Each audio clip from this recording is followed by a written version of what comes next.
Hello, YouTubers are joining us, and in just a moment, I will start the recording. Let's see if you can have that feeling I'm forgetting something, and usually it's true.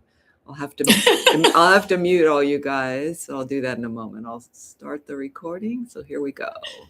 Recording in progress. Hello, everyone.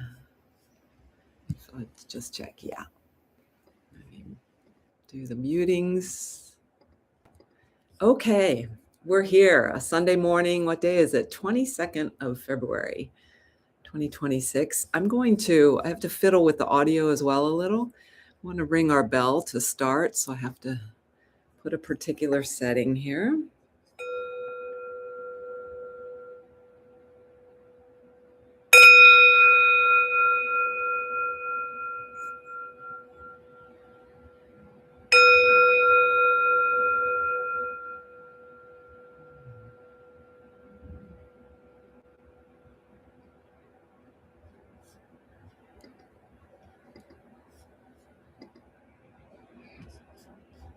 It's like the temple bell. Oh, I don't know if you heard me. That is like the temple bell.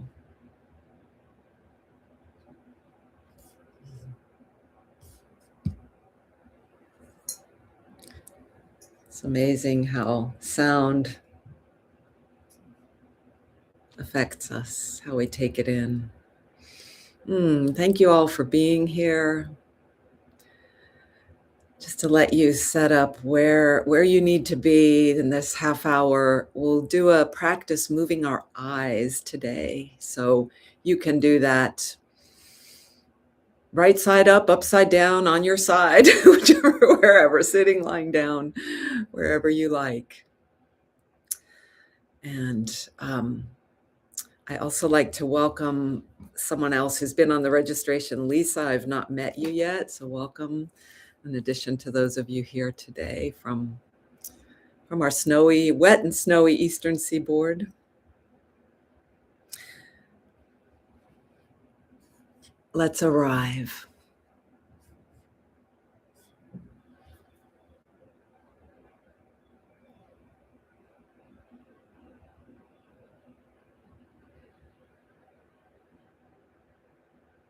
So you want to set yourself up as we're arriving. Maybe you're already called into stillness. Maybe you're still gathering what you need to be comfortable in our space together.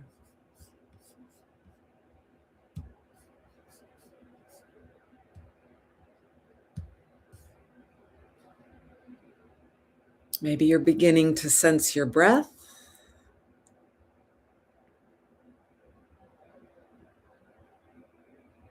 The ground.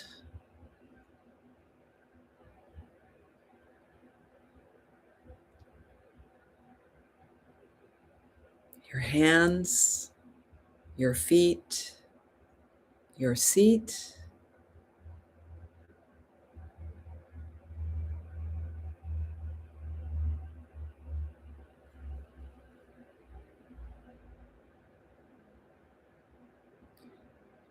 And even as you feel yourself right here,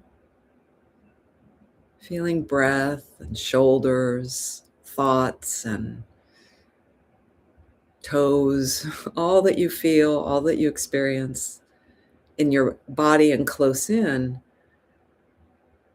let there be sort of a relaxed opening to what's around you, to the space around. And the sound of the bell was such a perfect illustration of that for us, experience of that. That the sound out there is not separate from the tone we feel and hear in here.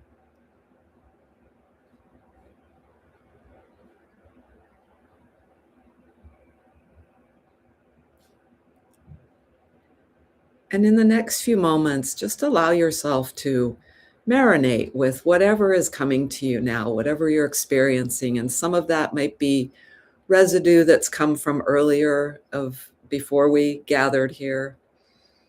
It might be partly projecting outward to the next things of the day. So those things may come to you in thought and imagery, in feeling, emotion. So just let yourself be a spaciousness that can welcome that in, let it be there, a little farther from you if you need, closer if it's okay, or let it go as it's ready to go. And keep coming back to just here.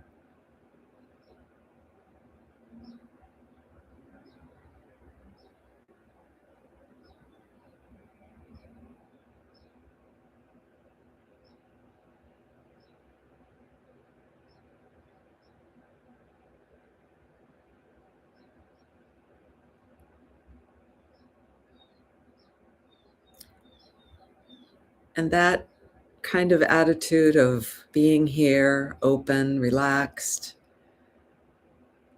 we can hold that as now I bring our attention to our eyes. Your eyes might be opened or closed, either is fine for this mini movement practice. And first, just notice the eyes, your eyes, how they feel this morning.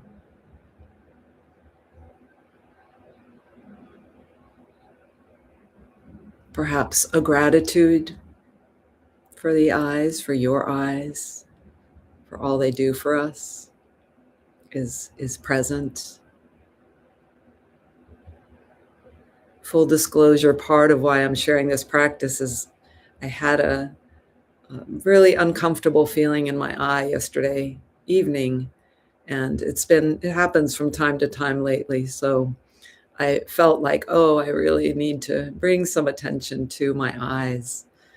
And just begin now to take your eyes, again, they can be open or closed, up to look upward and downward. So not moving your head. If you move a little, it's fine. Just be comfortable and moving the eyes upward and downward like you're drawing a vertical line with your eyes. And move slowly to let that line be nice and straight, and maybe more so to feel what you feel along the pathway of moving your eyes. Sometimes when we take this opportunity to intentionally move our eyes, and you can go ahead and pause and rest, we notice little bumps that we didn't know were there, little speed bumps in the eyes. So always in the pause, we can just take that scenic inner look and notice what even just that little bit of movement has brought us.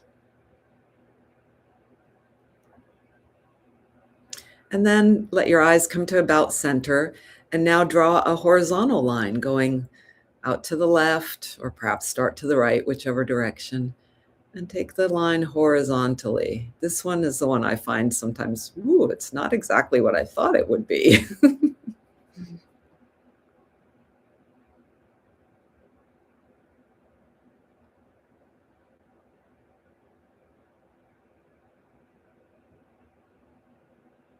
Slow it down, especially if there are some challenges. Again, the path might not be what you anticipated it would be. And then go ahead and let the eyes rest again. Rest, and always monitor, like whenever we do movements, bigger movements, smaller ones, let it feel right with the whole of yourself. If you need to change it, to pause more often, I know it's not very much what we're doing, but it's actually quite big. It's quite a lot for our nervous system. Sometimes doing something, I remember Jackie teaching this about, we were doing knee circles, and when you did the big knee circle, it was kind of really relative to when we started doing the small knee circle. It was like fine motor skills. It's kind of an intensity in its own way, small movements, different than the kind of intensity of larger movements. Okay, now you might have guessed what we might do next. Let's take some diagonal lines. So let's go to one of the corners, maybe the upper left or the upper right, and draw a diagonal down through the center to the opposite corner and back up. You might do a combination of open, closed. And again, even as you're noticing the eyes and that movement, have some openness to take in what's happening in the face, the spine, the shoulders, the hands, the feet.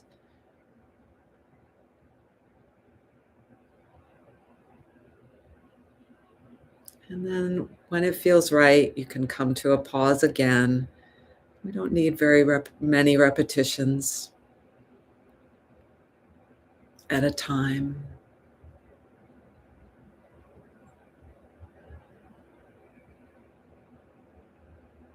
And then to the opposite corner, upper corner, and across the center down to the opposite lower corner and back up. And as also I usually suggest, find some joy along the way. Find how it's playful or harmonious.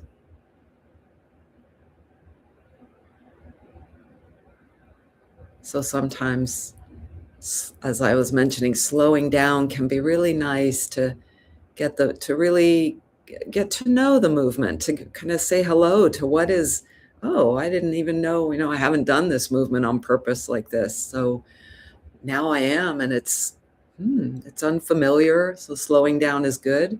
But if that feels like frustrating and sometimes you just want to go fast, go fast. Be rebellious.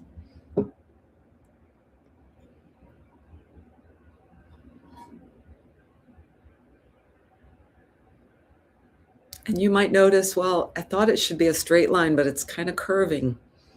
Can we let that be? The eyeball, of course, has a curved surface.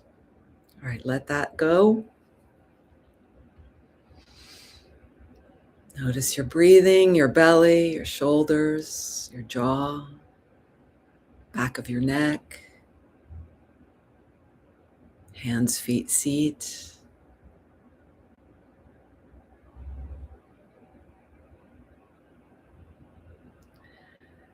And this final movement, I'll give you the instruction and you take it at your own time.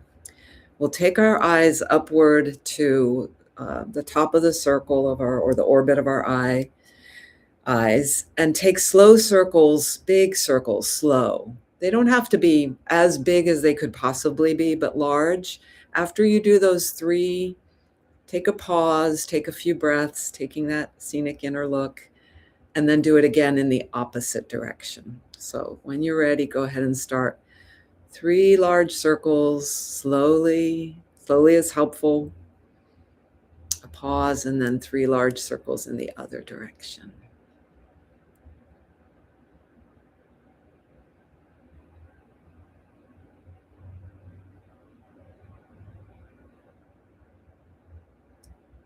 As if you're tracing an analog clock.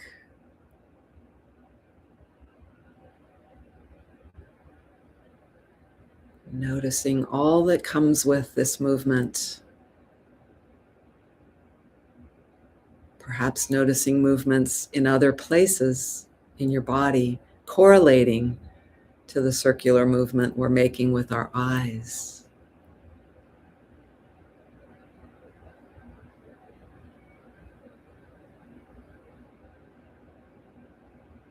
And when you complete all those, no hurry, but when you do, rest. Like in a musical score, the instruction to rest.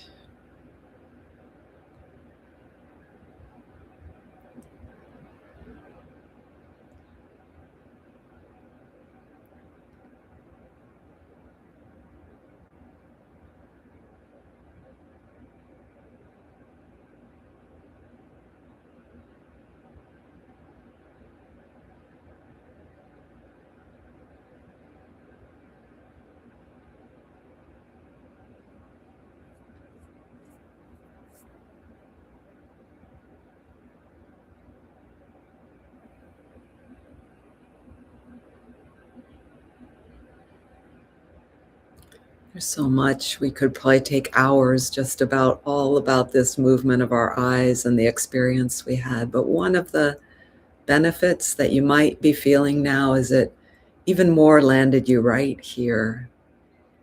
And so I invite you to be in stillness now,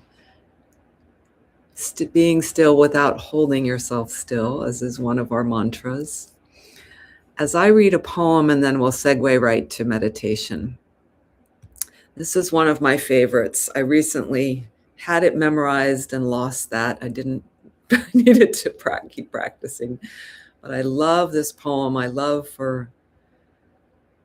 may read it a second time through, emphasizing a few of the words that I think really support our practice so powerfully.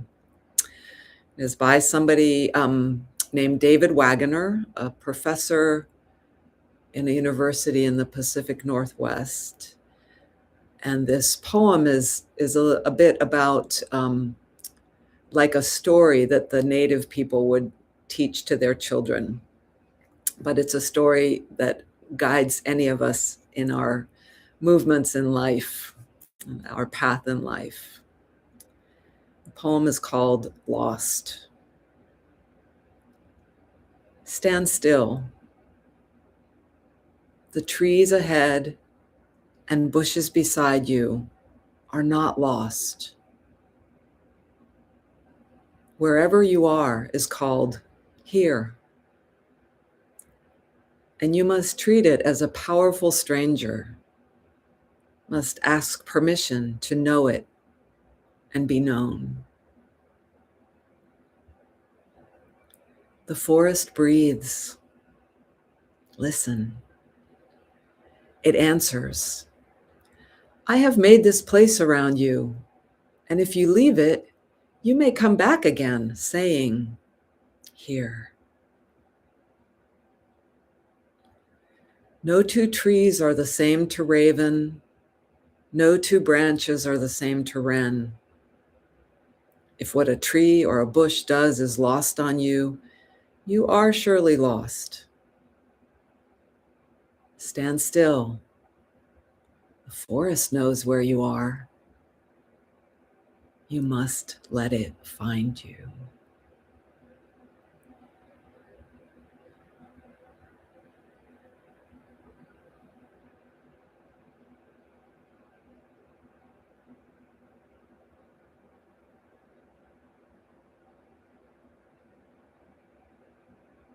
I'll read it again at the end, and instead now we'll just segue right into our stillness for about 7 minutes. And again, transition to another shape relative to gravity if you prefer.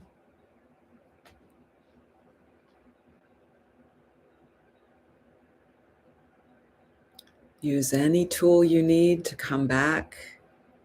If you find yourself lost, lost or distracted,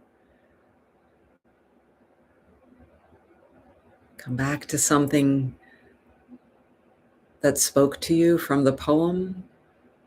Come back to your breath. Come back to hands, feet, seat. A deep breath. To the support of the ground.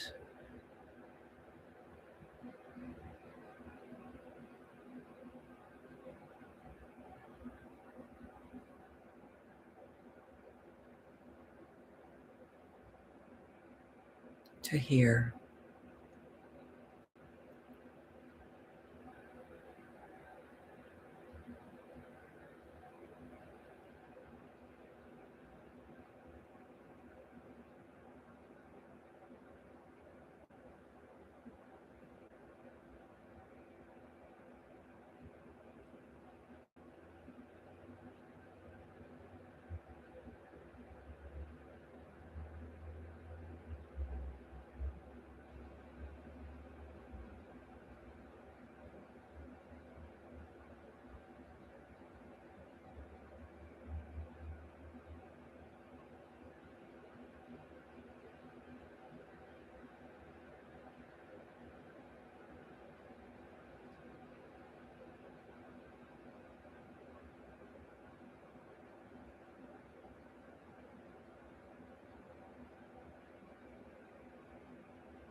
Sometimes you might remind yourself to relax a little more,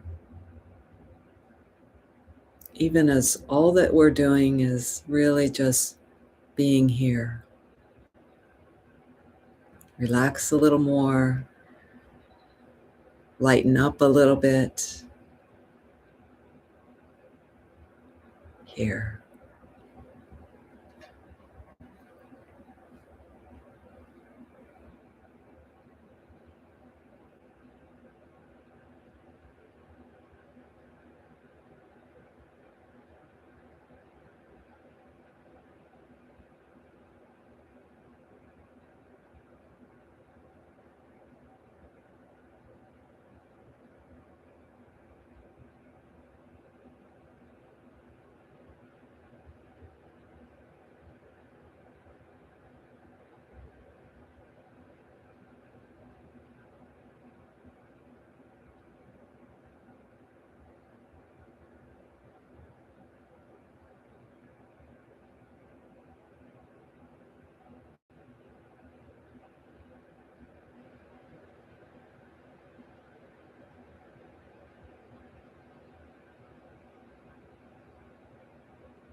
For the forest knows where you are.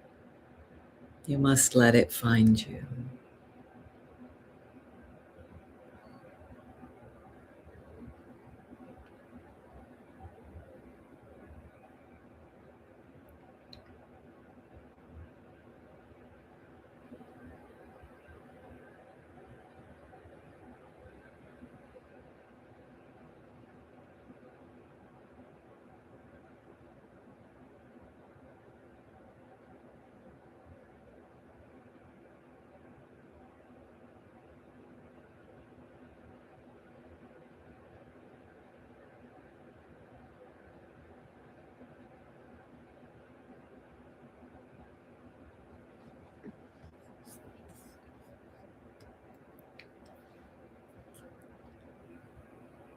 Stand still. The trees ahead and the bushes beside you are not lost. Wherever you are is called here. And you must treat it as a powerful stranger, must ask permission to know it and be known. The forest breathes. Listen. It answers. I have made this place around you. If you leave it, you may come back again, saying, here. No two branches are the same to Raven, and no two branches are the same to Wren. If what a tree or a bush does is lost on you, you are surely lost. Stand still. The forest knows where you are. You must let it find you.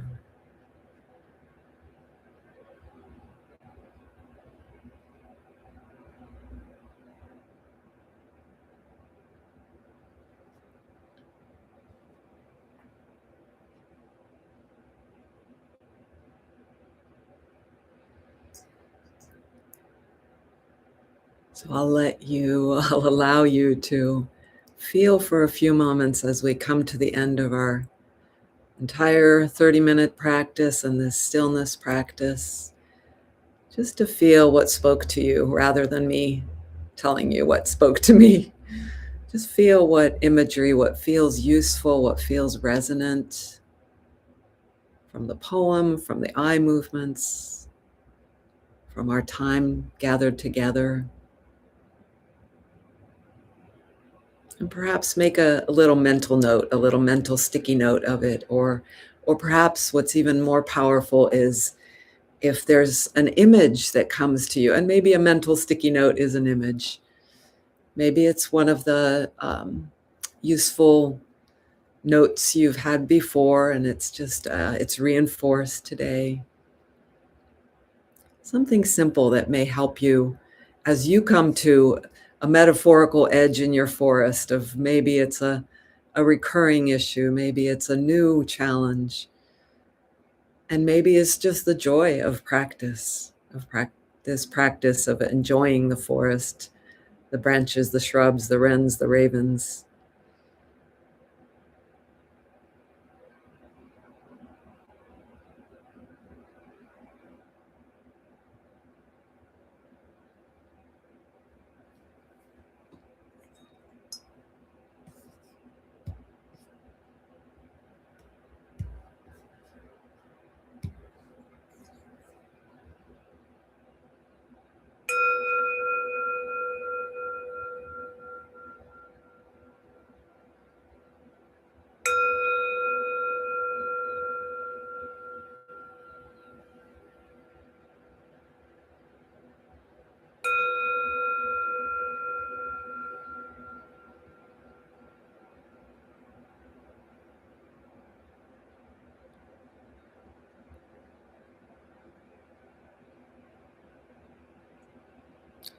And so from where you are, you may want to come to sitting if you're not, or you can just take your bow right where you are. You can even do it in your imagination.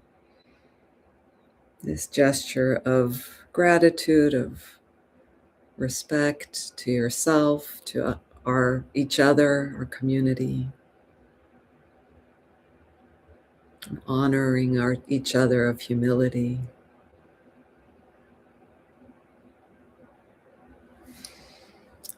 Thank you so much for joining me.